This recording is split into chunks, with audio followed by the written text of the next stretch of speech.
Ce webinaire est le sixième de ces webinaires qui fait partie d'une série dans le cadre de notre campagne de communication pour avoir un lait de meilleure qualité ensemble.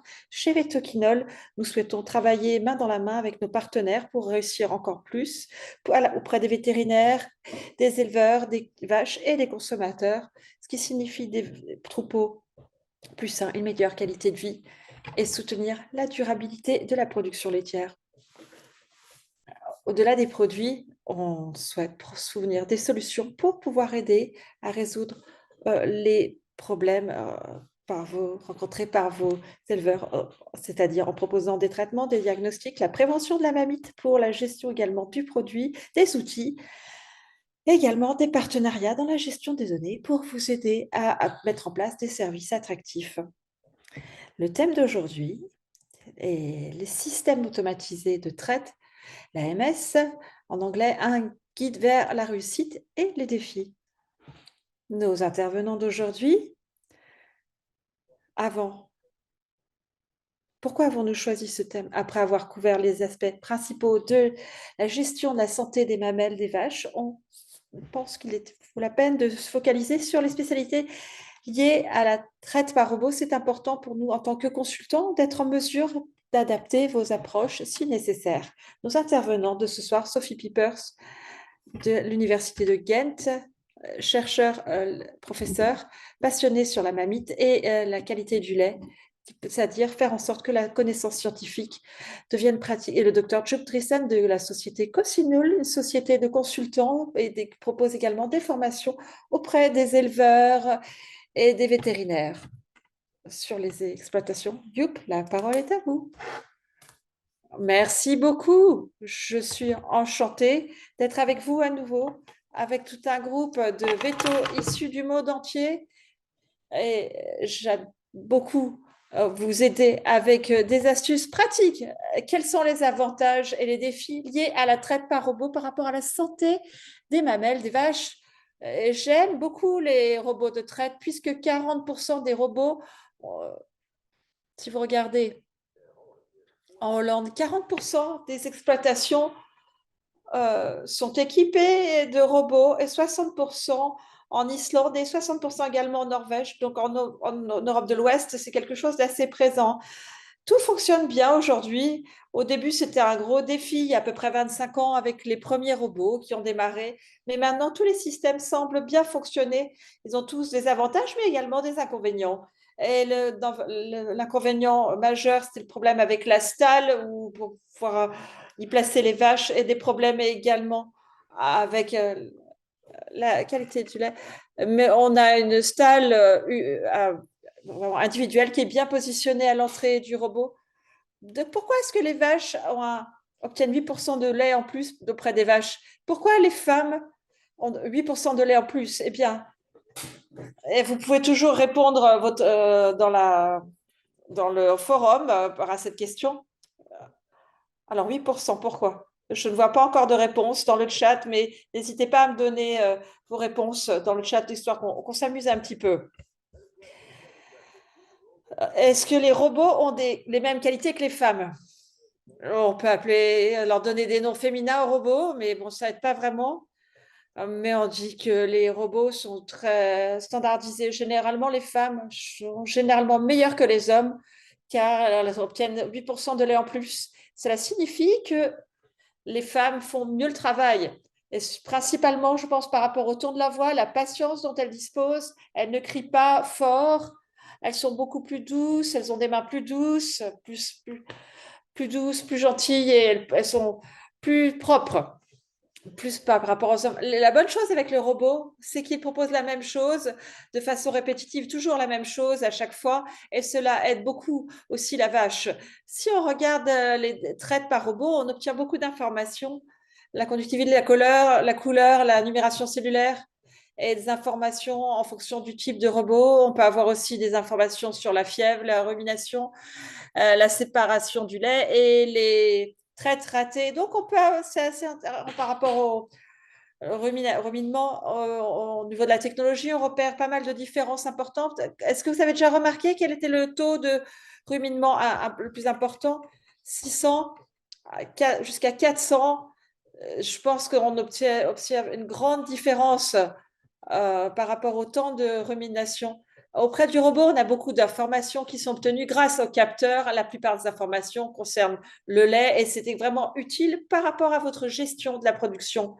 Si vous avez, par exemple, une numération cellulaire élevée, une conductivité du lait qui est importante, et vous pouvez voir des chiffres qui sont mauvais et réagir et ajuster en sélectionnant les vaches de façon automatique. Donc, ça présente des avantages. Une sélection automatique, quand la vache sort du robot, là, quand elle sort par là, elle sort après avoir été automatiquement sélectionnée. On peut ensuite la traiter et la replacer dans le troupeau. Donc, chaque vache nécessaire est sélectionnée automatiquement. Ensuite, vous avez un groupe de vaches taries. C'est aussi un avantage majeur. C'est nettement plus simple avec la traite par robot. Avec vous pouvez avoir 3-4 vaches qui attendent derrière le robot et elles peuvent passer d'ici jusqu'au robot et ressortir par là. Et c'est ce que l'on fait 2 fois par jour ou 1 fois par jour ou 5 fois par jour ou 5 jours consécutifs, pardon. Et ensuite, si vous devez les tarir, où il y a moins de problèmes liés à la santé de la mamelle. Donc, je pense qu'avant le tarissement, vous pouvez réduire le lait de 20 à 12 litres de production. C'est ce qu'on fait avec les groupes TARI qui sortent du robot. Ensuite, il vous faut un lieu idéal pour travailler avec ces vaches. Si vous n'avez pas un lieu adapté, eh bien, ça risque d'être dangereux et pas très efficace et ça risque d'être mal fait. Là, il s'agit d'un des systèmes les plus sophistiqués puisque c'est un système avec un pont hydraulique, avec un pont où la vache peut monter facilement et redescendre. Donc le sol est en caoutchouc, et le sol est toujours le même et la vache peut redescendre facilement. Elle se trouve au centre de l'espace et c'est assez simple. Il y a une personne en 1 minute qui va traiter la vache. Ensuite, l'effet majeur, on peut traiter la vache donc de la bonne façon. Ce qu'on observe sur les exploitations, ils le font directement auprès du râtelier, donc ils touchent les quartiers au niveau d'une stalle. Mais quand on travaille dans une stalle, c'est difficile, c'est une vache difficile à traire, si elle peut ressentir de la douleur, un problème de rumination, avec une rémunération cellulaire importante. Donc là, il y a un risque d'échec et la vache peut botter parce qu'elle souffre. Donc, il faut vérifier la numération cellulaire ou d'autres problèmes. Et si c'est une mamite, c'est très douloureux pour la vache. C'est pour ça que j'aime pas quand on travaille comme ça. Quand on se retrouve assez près du postérieur de la vache, on peut se faire botter. Surtout quand les vaches ne sont pas quelque part fixées, elles peuvent voilà, facilement vous taper. On peut se retrouver avec les jarrets peuvent être touchés, blessés. Elles peuvent se toucher là aussi au niveau de la partie extérieure du jarret. Donc, il faut trouver un endroit idéal pour traiter la vache et vraiment s'assurer qu'elle est bien attachée, enfin bien. euh, donc, alors ensuite, dans les robots, on, on peut enlever directement les coupes ou les manchons une fois que la traite a cessé. Donc, il y a moins de surproduction de lait avec les robots par rapport aux salles de traite. On peut adapter les paramètres. Donc, il faut toujours vérifier cependant s'il y a la kératose qui se forme ou un bouchon qui se forme ou si les manchons sont pas changés suffisamment fréquemment ou mal adaptés ou mal mis. On peut avoir des problèmes de niveau d'érosion du crayon. Alors, le flux de lait dans le robot, c'est intéressant de voir. On s'attend bien sûr à une traite plus rapide avec moins de stress si on fait toujours la même chose et toujours avec le même temps de traite en robot. Avec le robot, c'est généralement automatisé et il y a toujours un espace de 20 secondes entre la connexion et la prise de la mamelle. Et une fois que le rendement pendant les 2 premières minutes est supérieur à 55 minutes. Et en 4 minutes, la traite est finie. Si vous regardez les salles de traite, c'est plutôt 6 minutes de temps de traite. 6 à 7 minutes, cela dépend également des paramètres, comment c'est fait. Le temps passé dans la stalle, 6 minutes, c'est plutôt pas mal, puisque la vache reste moins longtemps à l'arrêt. Alors, ce qui est important pour les groupes de vaches taries, on a 21 litres de lait, beaucoup d'extrémités de trayons qui sont toujours ouverts, même après 6 semaines, ils ne sont pas encore obturés. Donc, on voudrait avoir davantage de trayons obturés Si on est en dessous de 21 litres, c'est nettement moins. Mais si on est en dessous de 12 litres, on se retrouve à peu près, on se situe à peu près là. Pendant combien de temps peut-on se permettre d'avoir des trayons non obturés? Donc, c'est pour ça qu'il faut vraiment bien avoir un groupe de vaches taries, le mettre en place. Et c'est assez facile à obtenir si on a une bonne conception de la stabule. Et ça facilite nettement la vie de l'exploitant. Je vais vous donner d'autres exemples à la fin. Alors, je vois que le chat est désactivé, donc je n'ai pas de réponse encore. Alors, bon, pas grave. Alors, je vois s'il y a des réponses dans le chat par rapport à ma question. Non, je ne vois pas. C'est pas grave, il y a seulement les questions-réponses qui fonctionneront pour plus tard. Regardez ces vaches qui sont dans cette belle sphère d'exploitation dans les stabules, avec des litières sèches en sable. Mais ce qui manque, ce sont des ventilateurs pour avoir un air bien sec, pour sécher les litières et pour qu'elles puissent bénéficier d'un air bien frais. Le risque principal dans la plupart des exploitations, c'est le lisier. On ne veut pas de lisier sur les jambes, parce que ça va directement dans la mamelle et également sur la queue. Donc, j'encourage les exploitants à faire mieux, parce que les vaches ont besoin au moins de 200 cm pour bien se sentir à l'aise sur leur litière en rentrant la queue. L'avantage avec le robot pour la traite, je dirais encore, c'est qu'on réduit le temps de traite aussi. Il faut toujours vérifier le pulvérisateur sur les mamelles chaque jour. Donc pendant le premier jour, on entend un bruit, on dit qu'est-ce que c'est bizarre, je ne voyais pas ce que c'était. À midi, toujours le même bruit quand on utilisait les pulvérisateurs. Je me dis qu'est-ce qui se passe? J'ai vérifié à nouveau et j'ai remarqué qu'en fait, il n'y avait pas d'eau qui sortait du pulvérisateur. Parfois, il faut faire attention que le pulvérisateur ne lance pas de liquide, même si on entend le pulvérisateur, puisque pour la plupart des robots ne proposent pas l'option trempage. Donc, l'option pulvérisateur peut fonctionner, mais bien s'assurer que ça fonctionne bien, qu'il y a bien du liquide pulvérisé sur chaque extrémité du crayon. Le temps où la vache est donc en position debout à l'arrêt. Donc là, ici, vous voyez, dans une exploitation américaine où il y a 3 traites par jour, elles peuvent rester 5 heures comme ça dans cet état. Donc là, il y a une petite capacité sur l'exploitation avec des groupes d'animaux sur des petites surfaces. Du coup, il y a des risques où la vache reste trop longtemps dans cette situation-là, 5 à 6 heures, comparé à justement pour seulement 6 minutes de traite. 3 à 6 minutes de traite, 3 fois 6 minutes de traite et 5 à 6 heures dans cet enclos. Donc, bon, il faut vraiment s'assurer que les vaches ont nettement plus d'espace, elles sont plus libres, avec plus de temps libre et plus de temps aussi de repos. Et ça peut vraiment améliorer les choses, puisque du coup, si elles restent trop longtemps comme ça risque d'entraîner des boiteries. Donc, on ne veut pas ce genre de situation. L'autre problème, oui, là, sont les vaches boiteuses. Dans certaines salles de traite, les vaches continuent de marcher, de déambuler, et elles arrivent boiteuses dans le robot. Et donc, moins, moins les vaches sont boiteuses, moins il y a de travail à faire. Mais j'aimerais voir la question par rapport au mot 3S. Pourquoi les vaches deviennent boiteuses? Il y a 3 mots avec 3 S. Alors attention, c'est un mot anglais, mais la réponse est très simple. Standing on concrete, rester sur du béton, slurry, c'est-à-dire le lisier, et cesse, le stress. Ça, ce sont vraiment les 3 facteurs majeurs qui risquent d'entraîner des boiteries. Et parfois, les exploitants n'ont pas vraiment conscience de ça, puisque la boiterie, c'est vraiment le tueur numéro 1 pour les vaches dans l'industrie. Donc, il faut vraiment travailler ça là-dessus pour prévenir la mamite et d'autres maladies. Surtout pour les exploitations avec robots, il faut être encore plus vigilant. Parfois, la vache est boiteuse, il faut carrément l'amener directement au robot et ça vous prend encore plus de temps, ce n'est pas l'idéal. Donc, les mettre sur du béton, le lisier, le stress créent des problèmes majeurs chez les vaches. Qu'est-ce qu'on peut faire?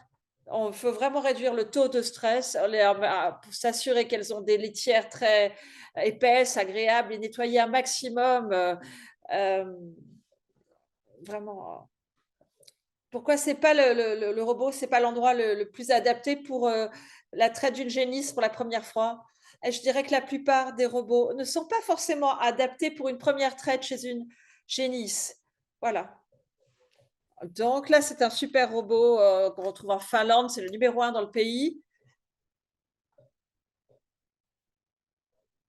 Il y a presque 15 000 litres produits chaque année.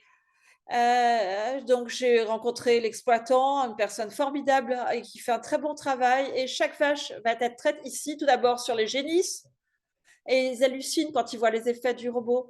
Et ensuite, ils ont continué de traire les vaches dans cette position. Il y a 3 robots, donc ils vont traire chaque génisse ici. Pourquoi le robot, c'est pas ce qu'il y a de mieux pour la génisse pour la première fois, pour la première traite? Il y a plusieurs raisons qui expliquent cela. La première, ça les stresse. C'est parce qu'ils n'y sont jamais allés, elles ne connaissent pas peut-être. Vous pouvez les former, les entraîner au robot. Si c'est la première fois, ça les stresse beaucoup. Du coup, elles retiennent leur lait. Ça stoppe le flux de lait, donc il n'y a pas assez d'ocytocine. Deuxièmement, il y a moins de lait présent dans le système la plupart du temps. Et troisièmement, et tout le lait ne va pas pouvoir sortir, donc on perd des litres. euh, et, et vous risquez de le mélanger avec du lait provenant d'une autre vache. Et on risque de perdre le colostrum aussi. Donc il faut mettre en place une ligne spécifique ici où le lait va ressortir dans un seau. Vous allez le récupérer, ça ne va pas aller directement dans le système classique. Donc vous récupérez dans un autre lait, dans un autre seau par contre. Mais il faut s'assurer que c'est bien propre. Donc il y a pas mal de difficultés quand on met la première fois une génisse dans le robot. Donc on propose de le faire ici. C'est-à-dire que vous avez le bébé qui est juste à côté et ça a un impact majeur quand le veau est à ses côtés, puisque chaque génisse a à peu près 4 à 5 litres de colostrum présent. Euh, Généralement, ils se plaignent d'ailleurs, les exploitants, d'avoir 1 ou 2 litres. C'est lié principalement au stress ou au système qui n'est pas suffisamment adapté pour faire ressortir le colostrum.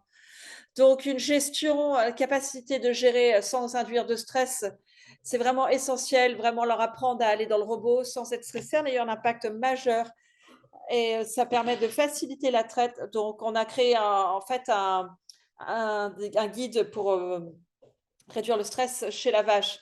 Si vous faites tout en une demi-heure, pas 1 heure, après la mise bas, vous avez les meilleurs résultats pour réduire le risque de mamite, pour aussi bien démarrer cette vache laitière, on réduit le 50% le risque de maladie et c'est mieux pour le veau puisqu'il y a le système de câlin. On a une petite stalle qu'on appelle la stalle à cuddle, la stalle à câlin ici pour la vache où elle peut vraiment s'occuper de son veau.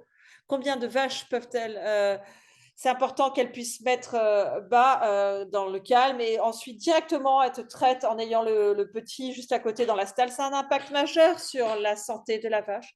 Si vous allez la traire complètement, elle commence à avoir nettement plus faim. Du coup, il y a moins de risques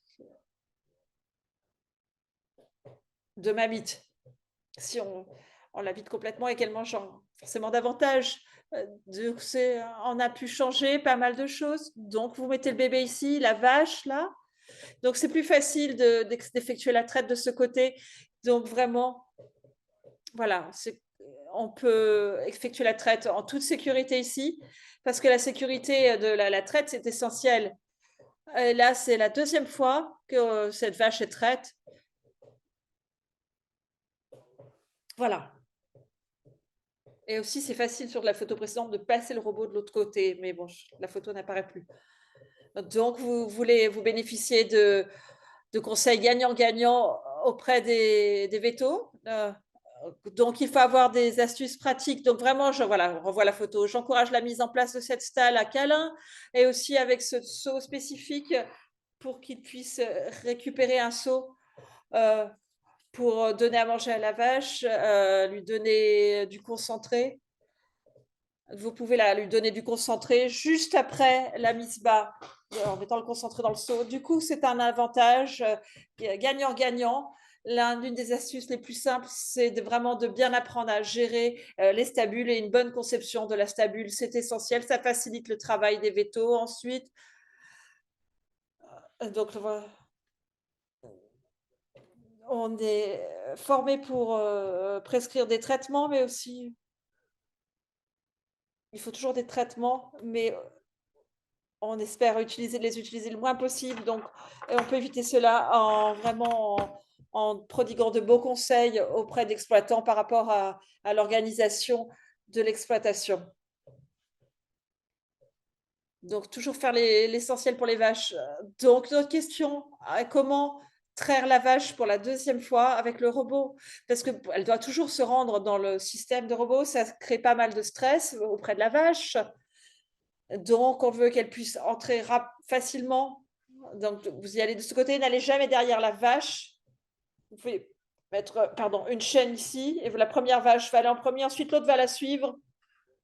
Vous pouvez passer devant et vous mettre à l'épaule de la vache, et ensuite elle va vous suivre naturellement.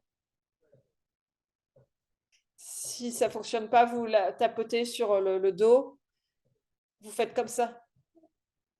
Si vous faites ça, si vous y allez comme ça devant la vache, ça ne va pas fonctionner, elle ne va pas voir.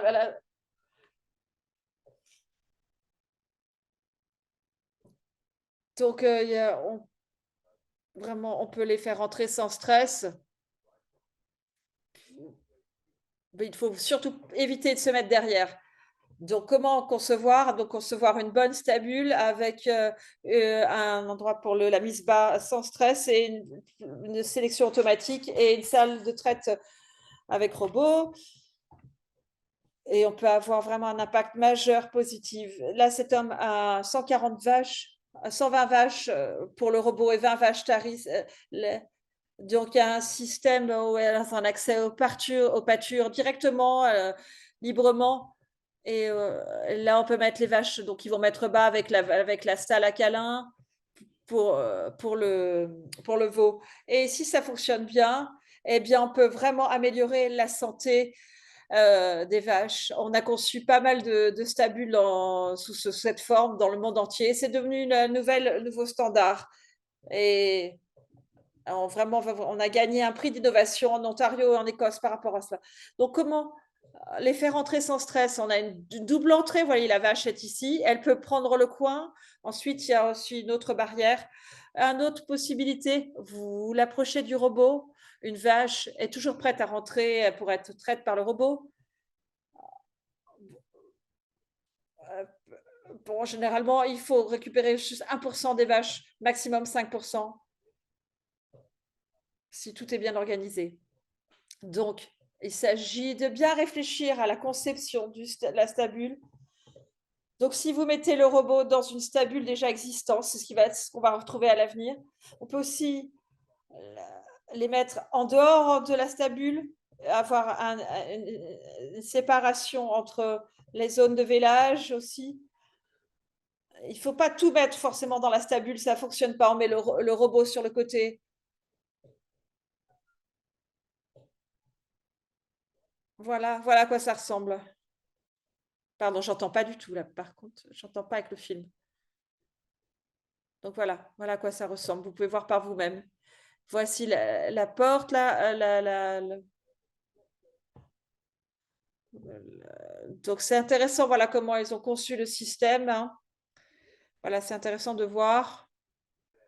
Vous voyez, que toutes les portails sont ouverts, donc il n'y a pas un risque de vaches boiteuses. Tout a bien été curé, la zone est propre.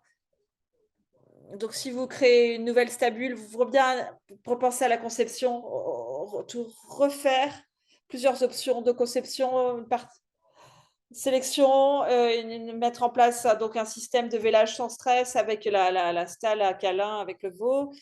Donc, une bonne conception, c'est la moitié du travail. Donc là, on a 8 robots et 32 robots ici.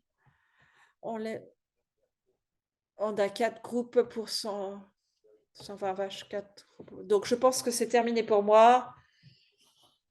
Là, c'est une très jolie exploitation aux Pays-Bas. Donc, on veut vraiment avoir un accès libre aux robots, une sélection thermique avec un dispositif dans le coin. Donc, j'aimerais investir davantage dans quelque chose de plus coûteux que celui-ci pour faciliter la vie. Il y a 120 vaches laitières ici. Il y a 2 vaches par jour qui vont dans ce local. 240 vaches, pardon, qui sont présentes. Donc, voici une conception essentielle. Donc, les vaches arrivent ici, passent par là, ensuite vont passer dans la salle de sélection. Ensuite, elles passent par là. Et ensuite, elles vont là, au niveau des râteliers. Elles ressortent. Elles sont sélectionnées dans la salle de sélection. Elles peuvent rester ici. C'est une sélection automatique qui est faite par le robot. Et à mon avis, c'est essentiel. Donc, pour résumer, je pense que la traite par robot, c'est une invention formidable. Pour tous les jours, c'est la même chose pour chaque vache. Il n'y a pas besoin d'être formé trop à la gestion de la vache. Il faut davantage de place au niveau de l'exploitation. Ça permet d'améliorer le confort et l'efficience au niveau des vaches. Et du coup, on a moins de mammites. Merci beaucoup. J'espère voir vos questions bientôt dans la section questions-réponses. Merci beaucoup, Youp. Merci. Des choses très intéressantes à regarder. Merci beaucoup.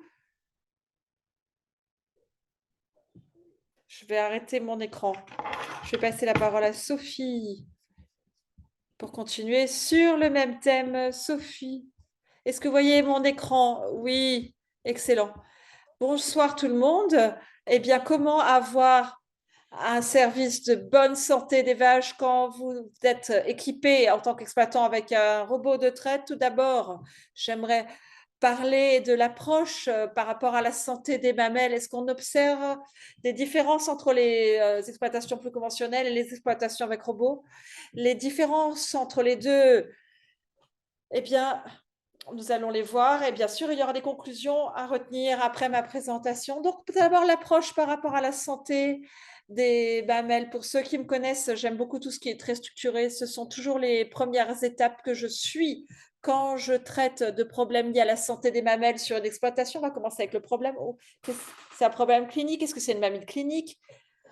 Est-ce que c'est une augmentation de la numération cellulaire? On met en place un protocole. On peut avoir une numération cellulaire dans le lait à cause d'un pourcentage élevé de nouvelles infections pendant la lactation, puisqu'il y a des nouvelles infections qui apparaissent pendant les périodes de tarissement. Il y a des raisons aussi, un pourcentage élevé de nouvelles infections pendant la lactation, ça signifie qu'il y a une forte pression liée à l'infection. Ça veut dire que l'hygiène n'est pas optimale pendant la traite, mais il est possible également qu'il y ait une pression infectieuse majeure entre deux traites. Donc, on essaie de trouver une solution, la solution la plus adaptée par rapport à un risque spécifique. Donc, on va essayer d'appliquer cela aux fermes, aux exploitations avec des robots. On va voir le problème, la cause, la raison et la solution. Tout d'abord, le problème. Donc, si l'on parle de mammites, des problèmes liés à la mamite, est-ce que vous attendez à différents types de problèmes de santé des mamelles sur une ferme avec une exploitation avec robot? Non. C'est souvent un problème par rapport à la numération cellulaire dans le lait en vrac, un problème lié à la mamite clinique, avec la mamite chez les génisses, mais on ne s'attend pas à différents types de problèmes de santé des mamelles sur les exploitations avec robots par rapport aux exploitations conventionnelles. Si on se penche sur la cause du problème, par exemple, de nouvelles infections pendant la lactation, est-ce qu'on s'attend à avoir des différences? Eh bien non. Quand on a des données d'ailleurs à ce sujet, ce que l'on observe ici, c'est le pourcentage de nouvelles infections apparaissant et le pourcentage d'infections chroniques. Donc, vous utilisez les données de cellules par rapport à l'énumération de cellules somatiques et les infections chroniques sur 60 exploitations conventionnelles et 50 exploitations avec robots. Et comme vous pouvez l'observer ici, on a toutes les exploitations avec un nouveau taux d'infection pendant la phase de lactation. Ça veut dire au-dessus du niveau de 5%. Et toutes ces exploitations présentent plus de 5% de nouvelles infections. On observe la même chose également dans les exploitations avec un robot. Là également, on a très peu d'exploitations qui présentent moins de 5% de nouvelles infections chaque mois. Si vous regardez les exploitations qui ont une numération cellulaire en dessous de 200 cellules par millilitre, on observe que le nouveau taux d'infection n'est pas un problème. On peut avoir un nouveau taux d'infection, mais toujours avoir une numération cellulaire, somatique, basse, que l'exploitation soit conventionnelle ou avec un robot. Mais quel type d'exploitation rencontre des problèmes quand on parle de numération cellulaire somatique pour le lait en vrac? C'est pour ceux qui présentent des infections chroniques avec un pourcentage élevé, les animaux avec une numération cellulaire élevée, sont ces derniers. On retrouve la même chose que ce soit au niveau des exploitations avec robots ou conventionnelles. Donc, si on souhaite traiter la santé des mamelles sur une ferme avec robot et commencer à analyser les données comme vous le faites par rapport également aux exploitations conventionnelles, c'est la première chose à faire. Deuxième chose à faire, c'est la surveillance. Surveiller la réussite et les facteurs de réussite clés pour une bonne santé des mamelles sur les exploitations laitières. C'est grâce à un suivi et à une surveillance tous les 4 à 6 semaines. Il faut surveiller la numération cellulaire, prendre un échantillon de lait quand il y a une numération cellulaire importante, mise en culture de la pour la mamie clinique, on fait on interprète les résultats et on décide d'attendre, de traiter, de tarir ou de mettre, de réformer la vache. La plupart, souvent, il y a trop d'animaux qui présentent un problème de numération cellulaire chronique, que ce soit sur les exploitations conventionnelles ou avec robots. Le suivi, la surveillance et la prise de décision est nécessaire quand les vaches présentent une numération cellulaire élevée. Donc, on ne s'attend pas à avoir des problèmes différents, mais il peut y avoir des différences par rapport aux raisons qui créent des problèmes de santé de la mamie. La gestion de la mamite par rapport. Donc, il y a la technique de traite, les équipements de traite, les vaches en lactation, les vaches taries, les génisses, le traitement, la biosécurité et la surveillance. Ce sont des éléments qui nous permettent de trouver la solution pour une meilleure santé de la vache. Et là, vous voyez la grande différence entre les exploitations conventionnelles ou avec des robots. Sur les exploitations conventionnelles, les techniques de traite et les équipements de traite sont séparés. Si on regarde ce schéma sur une ferme, une exploitation avec robot, les techniques et tout ça, c'est regroupé sur le même robot. Ce sont des éléments qui jouent un rôle important pour avoir une meilleure santé la mamelle. On peut également calculer le score pour déterminer le risque de mamite contagieuse sur une ferme avec robot. Généralement, on le fait pour les techniques de traite. Également, aussi, peut le faire au niveau des robots sur la base du risque de facteurs bien déterminés et spécifiques aux robots. On peut déterminer le risque de mamite environnementale quand il s'agit bien sûr d'une traite avec robot, mais les techniques de traite et l'équipement de traite, on les retrouve fusionnés dans le même élément. Ils sont combinés, si vous voulez. Cela nous amène à différentes raisons. Les problèmes sont les mêmes, les vaches sont les mêmes, nouvelles infections à la lactation, nouvelles infections pour les vaches taries, mais on présente des raisons qui expliquent ces problèmes de santé. Je vais en souligner certains. Par exemple, c'est un risque de mamite contagieuse. Sur une exploitation conventionnelle, on décide d'utiliser une lingette par vache pour ne pas disséminer, vraiment éparpiller les bactéries d'une vache à l'autre, pour pas aussi bien changer les manchons, bien désinfecter les mains et porter des gants. Ça permet de réduire les facteurs de risque qui peuvent transmettre les staph aureus, des pathogènes contagieux pour avoir une mamite. Si on voit les fermes avec robots, on a également un risque pendant la traite. Il est possible les pathogènes contagieux se répandent, surtout à travers les manchons, puisqu'il y a une seule unité de traite, un seul cluster pour jusque 60-70 vaches. Donc, il y a toujours un risque. Mais on peut réduire cela grâce à la désinfection, la vapeur, ou en remplaçant les manchons dans les temps voulus. Mais souvent, avec les robots, on observe des fuites de lait, les vaches qui présentent des fuites entre deux traites. Et par exemple, on a exactement la même façon de transmettre les bactéries d'une vache à l'autre. Si une vache se couche sur du lait contaminé avec du Staph aureus, il y a un risque de transfert de ces pathogènes sur les trayons de la vache suivante. Et on peut éviter cela vraiment en adaptant le paramétrage des robots. Un système de désinfection peut être mis en place sur le robot. Ce n'est pas un problème, il y a la vapeur, mais on peut utiliser aussi le système de dosatron pour garantir que les manchons sont bien désinfectés entre chaque vache. Si vous avez les fuites de lait, je vais vous donner quelques chiffres qui doivent être en dessous des 4%, 4% du lait produit par la vache. C'est la troisième possibilité. Vérifiez s'il y a un problème de fuite de lait entre deux traites. Et là, vous pouvez voir certaines des raisons qui expliquent les fuites. Ça signifie qu'il n'y a pas assez de temps libre pour le robot. Donc, entre chaque traite, parce que les vaches n'aiment pas aller au robot parce que c'est trop animé. Possible qu'il n'y ait pas assez de circulation. Les vaches n'aiment pas aller au robot. Là, on peut voir les paramètres, les indicateurs. Donc, il faut que ce soit plus de 12 passages à la barrière.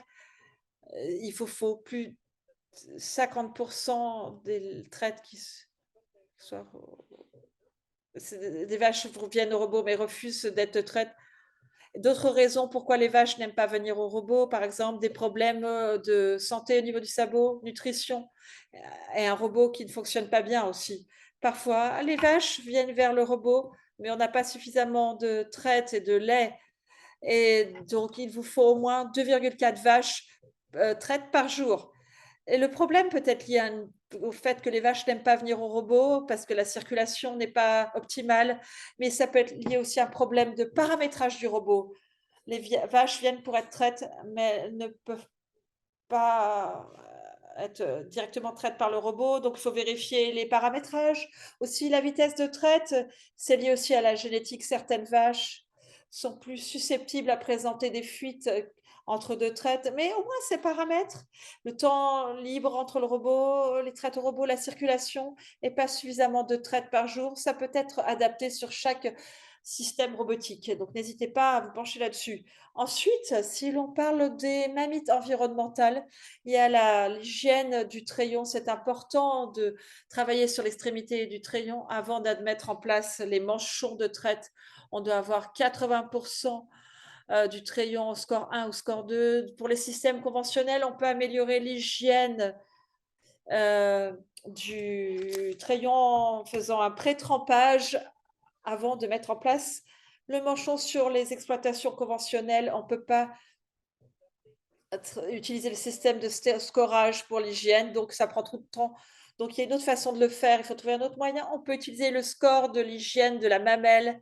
Vous pouvez voir les scores 8%, 8%, 46%. C'est un autre score d'hygiène qui est assez bas, seulement 54% score. Selon moi, ça semble nettement plus difficile d'avoir une bonne hygiène des trayons sur les exploitations avec robots par rapport aux exploitations conventionnelles. 38% score 3 et 8% score 4. Ils essayent de voir la corrélation entre le score d'hygiène et le nombre de trayons sales. Plus le score est élevé, plus les trayons, plus est grand le nombre de trayons sales par mamelle. Donc voilà, ça vous permet un peu de vous aider pour déterminer le nombre de crayons sales, trayons sales. Une autre façon, eh bien, vous pouvez utiliser le système de filtrage du lait. 3-4 jours avant d'aller dans l'exploitation, on leur demande de mettre les filtres à lait et de les évaluer. Et ça va vous permettre de savoir s'il y a un problème par rapport à la détection de mammites cliniques. Si vous retrouvez certains points sur les filtres, donc ça signifie qu'il y a un risque de plusieurs mammites cliniques et c'est mammites environnementales. Et donc, ce qui expliquerait donc une émulation cellulaire élevée sur l'exploitation. C'est pas toujours facile à détecter une mamite clinique sur une exploitation robotique avec un robot comparé au conventionnel. Là, vous pouvez retrouver les raisons pourquoi les filtres de lait sont trop sales.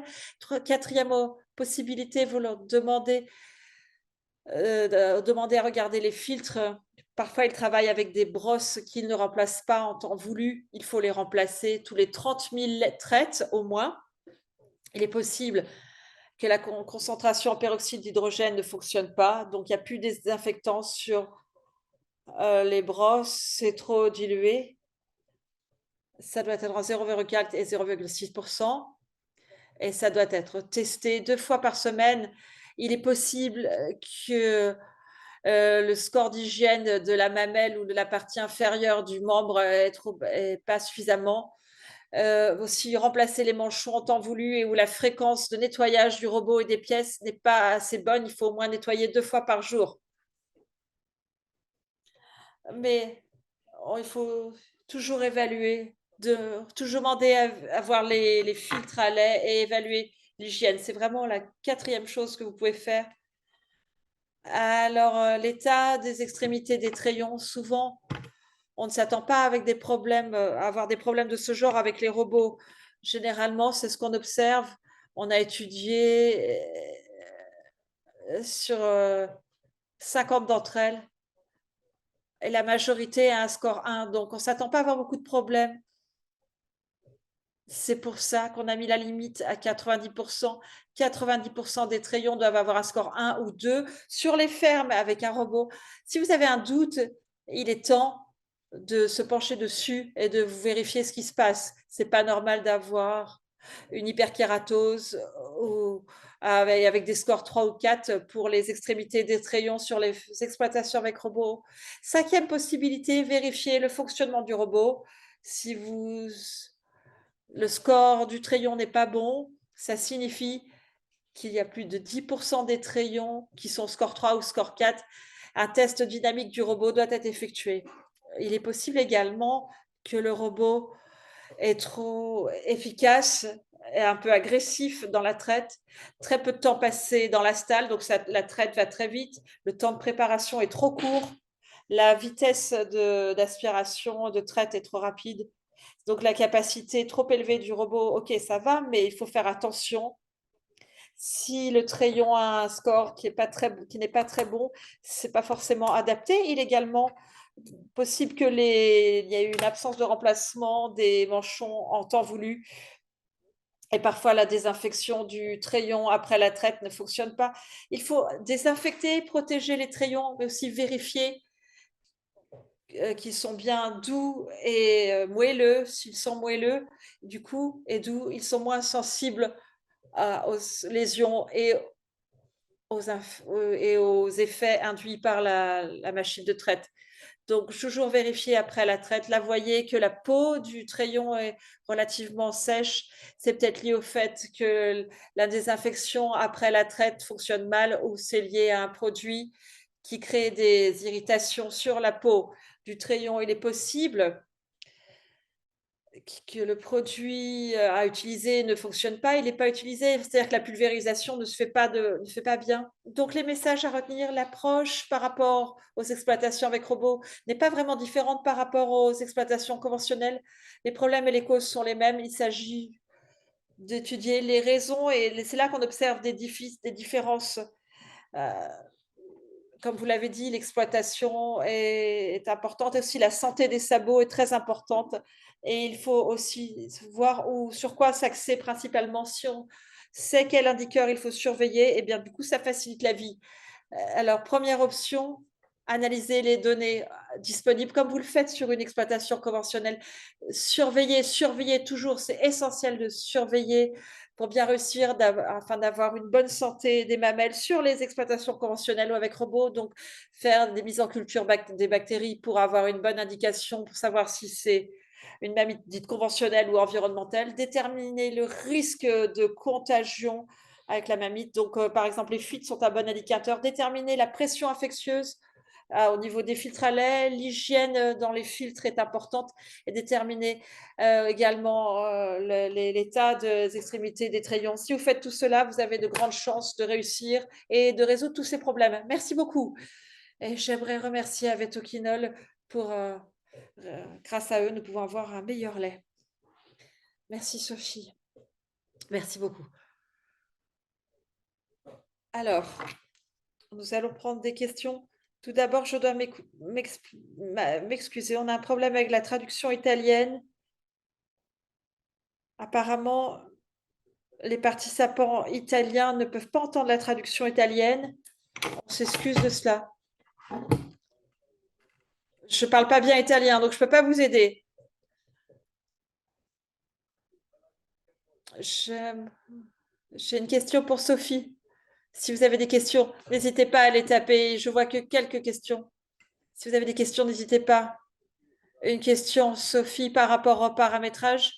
6 à 9 minutes. Les paramétrages américains, est-ce que vous les recommandez? Ils ont différents types de processus de nettoyage. Ils ont des brosses et des astuces pratiques aussi, si vous voulez, par rapport aux brosses. Vous pouvez les nettoyer, ces brosses, dans la machine à laver. Toujours s'assurer qu'on a 2 paires de brosses pour pouvoir tous les changer chaque semaine, voire plus souvent si vous voulez. L'autre chose, si vous avez certains paramétrages, il faut décontaminer et les nettoyer encore avec du peroxyde. Ensuite, vous désinfectez sur les crayons. Ça prend 10 secondes de plus, je pense. Oui, j'ai la diapo, mais je ne sais plus. Je ne l'ai pas mise parce qu'on n'a pas suffisamment de temps. Donc, c'est pour ça que je n'ai pas mis la diapo. Ça ne concerne pas seulement le nettoyage. Le système américain, chez 20% des vaches, on a des courbes bimodales. Donc, on a 2 temps de brossage courts qui permettent de stimuler suffisamment pour éjecter le lait et avoir une bonne évacuation du lait. Mais comme vous l'avez déjà dit, j'aime bien, mais le problème, c'est que ça prend plus de temps. Et ce qu'il faut faire, il faut le faire 3 fois. Si c'est en dessous de 15%, ça vaut peut-être pas le coup d'avoir un système américain.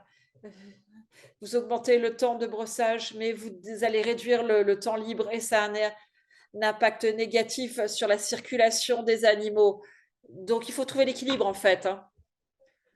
Je dois dire également que les robots sont de plus en plus performants. Donc, normalement, on utilise 6 à 7,5 minutes dans la stabule du robot. Mais comme les robots sont de plus en plus performants et retrouvent les trayons plus facilement, donc il faut toujours vérifier les trayons et essayer de trouver une solution par rapport à cela. 20%, une courbe bimodale, donc il n'y a pas assez de temps entre le toucher et la mise en place des manchons. Mais après la mise en place des paramétrages américains, donc le flux s'est avéré meilleur. J'ai vu ça, oui, directement en pratique. Il y a l'incidence de mammites cliniques réduite. Et s'il y a une certaine incidence de mammites, on vérifie les trayons, on regarde le temps de brossage et on applique le système américain et on regarde la production de lait et oui, ça améliore les choses. On voit vraiment une différence. C'est mieux. Mais bien sûr, il faut du temps et de l'espace également au niveau du robot. Sur mon exploitation, on a 180 vaches avec 3 robots avec une production élevée, mais il a seulement 9% de temps libre et donc il faut trouver un nouvel équilibre. Donc, ou moins de vaches, autrement, ça c'est l'autre possibilité. Stéphane, oui, on a des questions. La première question, une question concernant le livre Co-Signal. Est-ce que ce serait disponible en polonais? Oui, toutes les langues sont maintenant disponibles pour apprendre les bases. Oui, bien sûr. C'est disponible sur mon site internet. La deuxième est en italien, mais j'ai eu la traduction pour le lait, le trait automatique. Le problème, c'est que pendant la première tresse, la machine ne lave pas bien les trayons parce qu'il n'y a pas la bonne historique de la position des trayons. Donc, c'est ce qui se passe. Souvent, le lait issu de la première traite a une charge bactériologique élevée. Est-ce que vous avez déjà connu ce problème, Youp? Pardon, j'ai loupé l'essentiel. Vous pouvez répéter votre question, il y avait... C'est une question par rapport à la première traite? Non, non, c'est une question pour Youp. Hein. C'est en italien? Oui. La première traite peut souvent entraîner une charge de bactéries élevée parce que la machine n'a pas d'historique sur l'emplacement des trayons. Oui, c'est pour ça il faut avoir la petite stabule à câlin avec le vache. Parce que la première chose qu'ils font, ils mettent le robot directement sous la vache pour la traite et ils n'ont pas fait le nettoyage. Donc ils vont trop vite. Ils commencent la traite immédiatement avec les robots. Et ça signifie que déjà les trayons sont sales et c'est plein de bactéries. Et c'est pour ça qu'il faut vraiment que soit ces vaches traitent séparément avec leur bébé à côté d'elles. C'est pour ça qu'on a ce système de stabule à câlin avec le. Donc c'est vraiment important de faire ça. Et en plus, ça entraîne la production de davantage de colostrum et avec un colostrum de bien meilleure qualité. Et bien sûr, moins de bactéries. Et, et on peut nettoyer manuellement. Et on applique la routine habituelle en utilisant une lingette avec des gants, bien sûr. Mais il faut avoir un bon emplacement de travail, bien mettre la petite stabule avec le petit veau à côté, ou avoir de l'eau chaude pour la vache. Et voilà, pour que tout fonctionne bien. Et avoir les mains propres et bien sûr des trayons propres. Et il faut de l'eau, bien comme je disais, pour nettoyer les manchons juste après la traite. OK. Question suivante. Quel paramétrage vous allez recommander pour les robots de traite? Ah, c'est une bonne question. Je pense que c'est un petit peu différent par rapport au système conventionnel. Oui, à mon avis, il n'y a pas de réponse universelle puisqu'il y a pas mal de systèmes différents.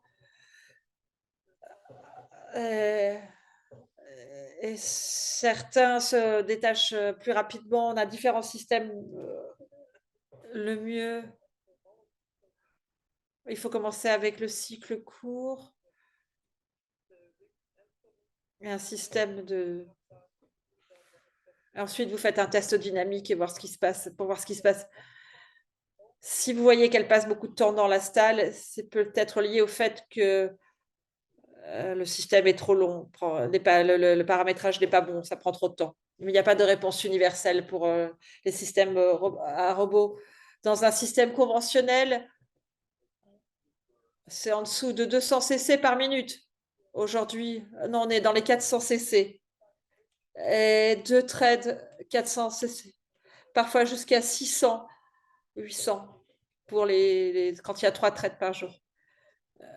Mais le robot, c'est pour chaque quartier séparément. Et les paramétrages, c'est à 50. Non, c'est pas comme ça. Je ne sais même pas comment c'est paramétré. Je ne peux pas vous dire, c'est en fonction du pourcentage et de plein d'autres facteurs. Ça varie d'une marque à l'autre en plus. Est-ce que ce que j'aimerais également ajouter, vous pouvez faire aussi le test. Vous, vous allez faire une traite au maximum à 100 cc par quartier à la main. Si vous arrivez à produire, récupérer davantage de lait, c'est un bon indicateur. Donc, une moitié. Je sais qu'il y a parfois de problèmes de paramétrage au niveau des robots et qui font pas les choses sont mal faites au niveau d'un quartier, ça risque d'entraîner des mammites. Donc, il faut faire attention. Donc, en tant que vétérinaire, il suffit de bien observer, de prendre le temps d'observer les choses et d'agir ensuite en fonction. Parfois, il y a un problème au niveau du manchon de traite. Par exemple, un quartier n'a pas une traite optimale et il faut vraiment prendre le temps de tout décomposer et d'étudier. Question suivante. Où se situent les filtres à lait sur le système robotique? Oh, eh bien, comme pour dans les exploitations conventionnelles, avant que le lait rentre dans la cuve, généralement, euh, c'est au niveau de Quand je les retrouve, généralement, je les retrouve dans la poubelle. Je les vois jamais moi-même. C'est une autre chose que j'aimerais vous dire à de la vol. Je ne sais pas comment l'expliquer en anglais. Le filtre est à l'intérieur. N'essayez pas d'évaluer l'hygiène en regardant l'extérieur. Non, il faut couper pour voir ce qui se passe à l'intérieur au niveau du filtre. Sinon, vous avez tendance à penser que c'est propre, mais en fait, la saleté peut se trouver à l'intérieur. Et l'exploitant sait toujours où les trouver. Et on leur demande de le faire à l'avance, parce qu'on ne peut pas le faire facilement en une fois, en arrivant le jour même, on leur demande de leur faire quelques jours avant, on leur demande de récupérer les filtres de lait. Ensuite, on regarde 6 à 7 ou filtres. Ok. Question suivante du chat. Est-ce que vous recommandez de mettre les vaches en stabule ou sur des litières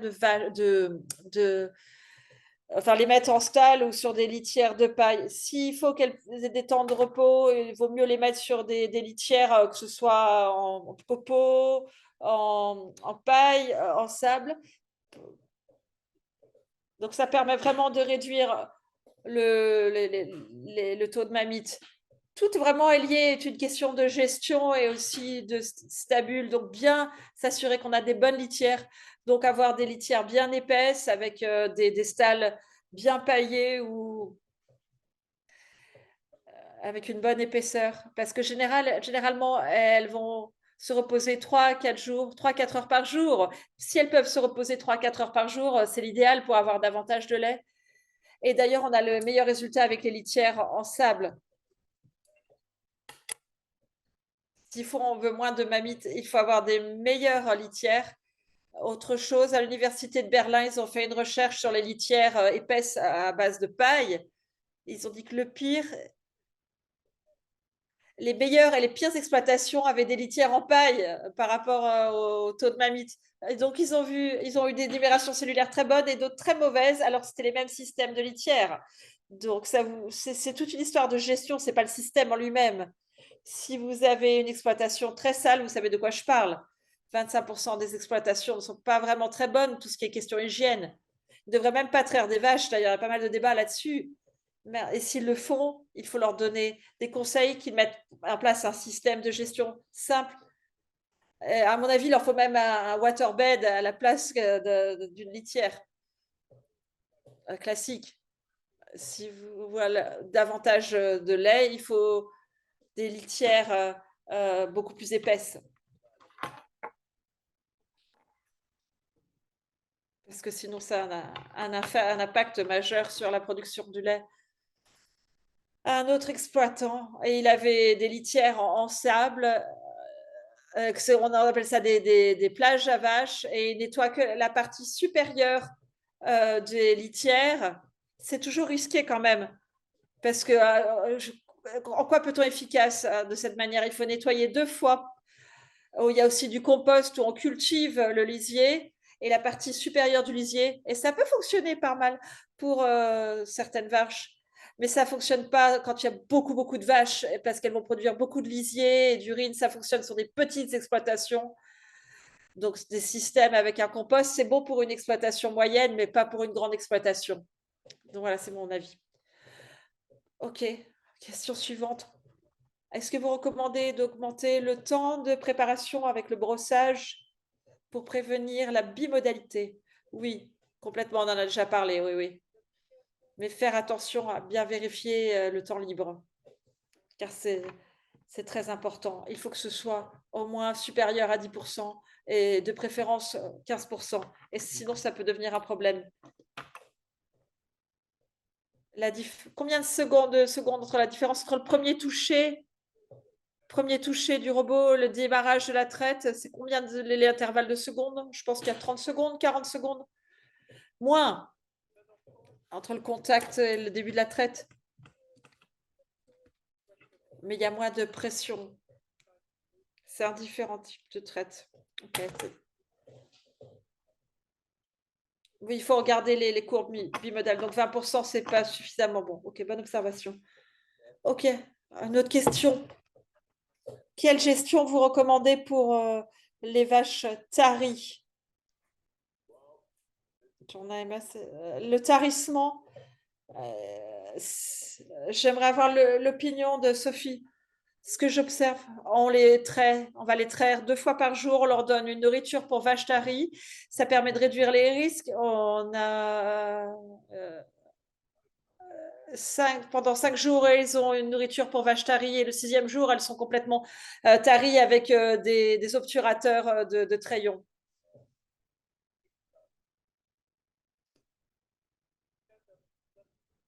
Ça, c'est une bonne approche.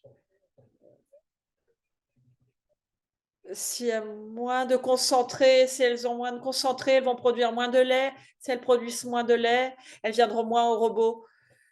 Il faut toujours leur donner accès 2 fois par jour, l'accès au robot, hein, mais ce n'est pas certain qu'elles viennent 2 fois par jour, mais généralement, le robot ne pose pas de problème pour les tarir. Hein. Ce n'est pas problématique. D'ailleurs, c'est nettement plus simple et facile. Et pour revenir au cours des 3 dernières semaines, on les passe au concentré avant de décider de les tarir. Mais 5 jours, ça suffit en général. Et parfois, il suffit de sauter une traite, voire 2, et ça va encore plus vite. À votre avis, ça augmente le risque de mamite? Moi, je pense que ça augmente le risque. Oui, c'est en fonction de la stabule. Il y a 20 ans, il disait il ne fallait jamais avoir de traite, de sauter de traite, si vous voulez. Mais il y a un autre exemple aujourd'hui qui montre que c'est possible. Alors, mais ça dépend en fonction du risque que rencontre la vache d'attraper une infection. Surtout s'il y a de la saleté. Hein. Non, le succès dépend vraiment des conditions de stabulation et de l'hygiène. Certaines vaches, ça fonctionne. Parfois. Parfois, oui, il suffit de sauter une traite, oui. Et aussi, il faut un flux d'air important. C'est vraiment important d'avoir une bonne circulation de l'air. Parfois, dans certaines exploitations, il n'y a pas suffisamment d'air. Oui, il suffit de jeter de l'air, de la poussière dans l'air et la poussière retombe très vite. Ça signifie qu'il n'y a pas suffisamment d'aération. S'il n'y a pas de ventilation naturelle comme le lait, souvent dans 10% des cas, il n'y a pas de vent. On recommande donc la mise en place de ventilateurs, surtout dans les coins morts derrière les robots, c'est essentiel. Donc ça, pour s'assurer bien sûr en plus que les litières sont bien sèches. Ok. Une question également. Avez-vous remarqué des échecs pour détecter les trayons qui sont croisés? Oui, oui, beaucoup. Si vous y réfléchissez, je connais peu d'exploitations. Si vous avez l'intention de faire un transfert vers le robot, vous devez commencer bien à l'avance parce qu'il n'y a pas seulement les trayons croisés. C'est facile à trouver. Il vous faut des animaux qui sont suffisamment enthousiastes pour aller vers le robot. Il y a des différences de caractère chez les vaches. Il y a des animaux plus lents que les autres. Donc, il faut commencer bien avant de sélectionner sur la base des caractéristiques que j'ai mentionnées si vous voulez éviter les problèmes le plus possible. Merci Sophie. En cas de problème lié aux germes contagieux, quelle concentration de peroxyde allez-vous recommander sans avoir des conséquences délétères sur les trayons? Ne pas insister trop, 0,25, 0,3%. Là, j'ai observé sur certaines exploitations, il y avait des problèmes de mammites. Ils ont augmenté la concentration et les vaches ne voulaient plus revenir, principalement à cause de l'odeur, mais également à cause des irritations que cela pouvait entraîner. Il faut savoir que 0,25, 0,3, si vous faites des prélèvements, vous allez voir une différence et vous allez avoir une réduction des pathogènes de 90 à 95%, mais c'est juste un pourcentage. Si vous avez une pression infectieuse très élevée, même après, malgré une réduction majeure à 95%, il peut toujours y avoir beaucoup de bactéries présentes. Donc, il ne faut pas aller au-delà de 0,25, 0,3. OK, merci. On a encore quelques questions dans le chat, mais on a dépassé le temps. Il y avait une question concernant le paramétrage. Je pense que les jeunes vaches fraîches doivent aller 5 fois par jour. Pour les vaches qui démarrent, elles ont 70 litres parfois. On veut que tous les lits, tout puisse sortir pour réduire la pression pour les nouvelles vaches, 5 à 6 fois par jour. Ce serait 4 à 6 heures. Qu'est-ce que vous en pensez, Sophie? 6 traites par jour, à votre avis, c'est trop? C'est difficile. Oui, c'est beaucoup trop. Parfois, vous pouvez adapter le paramétrage par vache quand vous utilisez un système de robot. Mais 6 fois par jour, c'est beaucoup, vraiment beaucoup. S'il n'y a pas de problème, il faut toujours être pragmatique. Et la plupart du temps, on essaye de trouver une solution. Bon, on ne sait pas toujours s'il y a un problème. Donc, je préfère voir le problème et voir ensuite s'il y a une solution plutôt que de faire l'inverse. Donc, vraiment, voir le score par rapport aux extrémités des trayons, les différents groupes d'animaux, étudier les anormalités au niveau des trayons après la traite. Qu'est-ce qu'on fait? Ensuite, des changements à court terme par rapport aux trayons et observer les trayons qui sont un peu bleus. 1 heure avant d'arriver, demander à l'exploitant en fonction de la taille des stalles de séparation, vous leur demander de séparer les animaux et voir s'il y a vraiment des problèmes. Et si vous observez des problèmes, je ne vais pas opter 6 traites par jour. 5, ça suffit pour les nouvelles vaches. Et si vous voulez économiser du temps, pour des vaches qui n'ont que 20 litres, vous pouvez faire 2 visites, 2 tours. Et il y a très peu. Et réduire l'apport en concentré et en nourriture. Mais ça, c'est un autre problème. Surtout si vous avez un système de priorisation de la nourriture.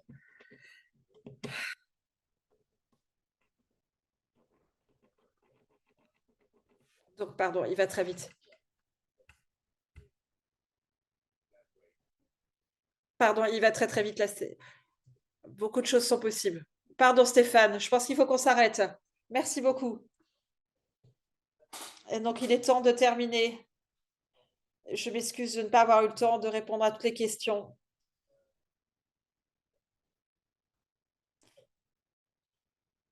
On va s'assurer que vous ayez les réponses à vos questions dans les jours à venir. Une fois de plus, on s'excuse pour nos participants italiens, puisqu'il y a un problème au niveau de la traduction. Et on se retrouve l'année prochaine. Restez avec nous et j'espère qu'on vous reverra à nouveau. Merci beaucoup pour votre participation. Merci beaucoup. Merci. On espère vous revoir bientôt en 2024. Merci. Merci. Au revoir. Au revoir. Au revoir. Au revoir. Au revoir. Vous avez fait un très bon travail. Merci. Au revoir.